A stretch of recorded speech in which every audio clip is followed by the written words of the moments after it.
Magandang araw mga kabaksing. So bukas na nga po magaganap ang boxing event sa PMI Boxing Stable na pinamagatang Kumong Bulanon 14, kung saan bibida ang ating pambato sa Super Featherweight Division na si Vergil Vitor kontra sa isang Koreano na si Tae-Sang Kim. Sa weigh-in po kanina ay kapapasok ang dalawang fighter sa Super Featherweight Division, kung saan tumimbang si Vitor at Kim ng kapwa 129.9 libras. Samantalang sa presscon ay bumanat ang Korean boxer mga kabaksing, ani pa niya na hindi raw niya paabutin ng desisyon ang kanilang laban ni Vitor, kung saan 5 round lang daw ang abutin ni Vitor sa kanya.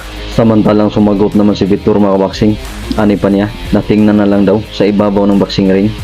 Dagdag pa niya na ilang beses na raw siya makarinig ng halos ganong banta.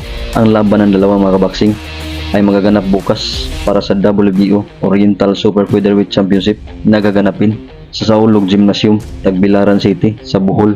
Sa kabilang balita mga kabaksing ay kasado na rin nga po ang laban ng ating pambato na si King Arthur Villanueva kay Elijah Pearce ngayong darating na March 29 sa Overtime Elite Arena sa Atlanta, Georgia, USA. Matatandaan natin mga kabaksing na itong si Elijah Pearce ang tumalo noon sa isa pa nating pambato na si Magic Mike Plania noong nakarang taon via knockout.